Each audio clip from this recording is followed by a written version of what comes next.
Magandang araw po sa ating lahat, mga kababayan natin sa iba't ibang bahagi ng Pilipinas.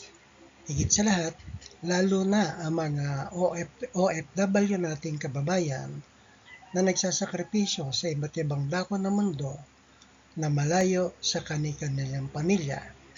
Ang ating pong ipaglilingkod ngayon ay ang The Baptism of the Holy Spirit. Ang pangako na Espiritu Santo. Ayon sa mga gawa, chapter 1, verse 1 hanggang 4. Una, ang unang kasaysayan na ginawa ko o Teopilo, ayon kay Apostol Pablo, ay tungkol sa lahat na pinasimulang ginawa at itinuro ni Jesus hanggang sa araw na tanggapin siya sa kaitaasan, pagkatapos na makapagbigay siya ng mga utos sa pamamagitan ng Espiritu Santo sa mga apostol na kanyang hinirang. Katlo, sa kanila na may napakita rin siyang buhay sa pamamagitan ng maraming mga katunayan pagkatapos na siya'y makapaghirap na napakikita sa kanila sa loob ng 40 araw at nagpahayag ng mga bagay tungkol sa kaharian ng Diyos. Ikaapat, at palibhasa'y nakikipagpulong sa kanila ay ipinag-utos niya sa kanila na huwag silang magsialis sa Jerusalem, kundi hintayin ang pangako ng Ama na sinabi niyang narinig ninyo sa akin. Ulitin po natin. Ayon sa mga gawa, chapter 1, verse 1 hanggang 4.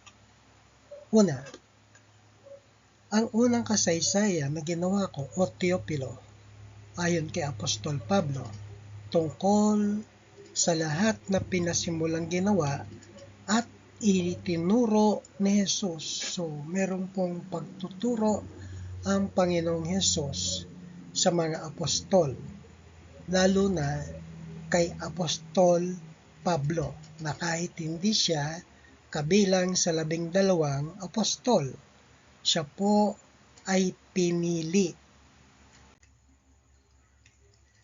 Kalawa, hanggang sa araw na tanggapin siya sa kaitaasan. Saan po siya tinanggap sa kaitaasan? Pagkatapos na makapagbigay siya ng mga utos sa pamamagitan ng Espiritu Santo. So meron po pala siyang utos na ibinigay sa mga apostol. Katlo, at sa kanila naman napakita rin siyang buhay sa pamamagitan ng maraming mga katunayan pagkatapos na siya ay makapaghirap na napakikita sa kanila sa loob ng 40 araw. So dito po pinakikita yung 3 days na siya ay namatay at muling nabuhay at sinasabi rito sa 40 araw at nagpahayag ng mga bagay tungkol sa kaharian ng Diyos. Ikaapat, at palibhasa'y nakikipagpulong sa kanila ay ipinag-utos niya sa kanila na huwag silang magsialis sa Jerusalem. Huwag daw munang umalis. Bakit po? Kundi hintayin ang pangako ng Ama na sinabi niyang narinig ninyo sa akin. So, merong tagubilin ang Panginoong Hesus na huwag silang aalis hanggat hindi pa nila natatanggap na dumating ang banal na Espiritu. Ayon sa Acts chapter 1 verse 5, but ye shall be baptized with the Holy Spirit not many days hence.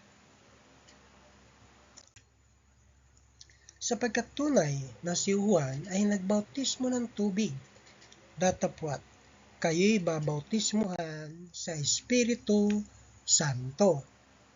Yan po ay ayon sa mga gawa, chapter 1, verse 5.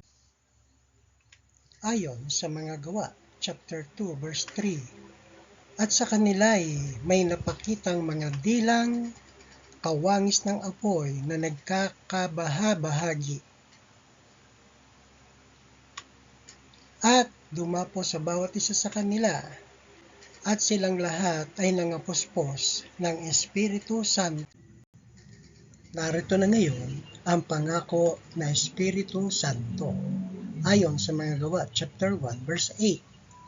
Datapwat tatanggapin ninyo ang kapangyarihan. So meron po palang tatanggapin na kapangyarihan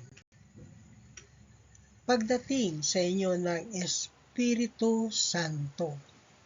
So meron pong kapangyarihan na matatanggap pagdating ng Espiritu Santo.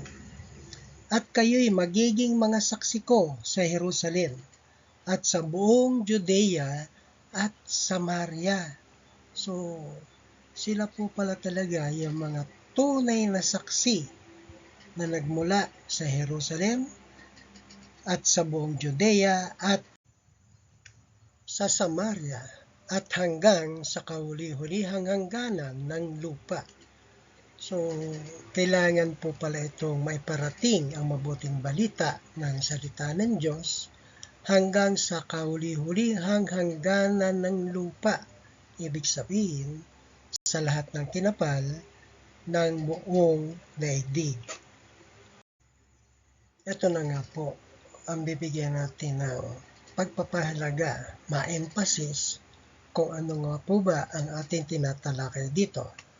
Ayon po sa mga Gawa, chapter 1, verse 5, sapagkat tunay na si Juan ay nagbautismo ng tubig. So, yung unang bautismo ay tubig, paglilinis ng lahat ng mga kasalanan. Ayon kay Juan, sinabi niya ito sa mga Israelites, sa mga Sanhedrin, sa mga saserdote, lahat ng mga pumipila sa kanyang pagbabautismo, ay sinabi niya, datapwat kayo'y babautismuhan sa Espiritu Santo. Kaya yung tagubilin ni Apostol Pablo kay Teopilo at pati na sa mga apostol at mga taga-sunod, yung mga followers, na ang tawag natin ngayon ay Kristiyano, na hintayin ang Espiritu Santo sapagkat datapwat kayo'y babautismuhan sa Espiritu Santo.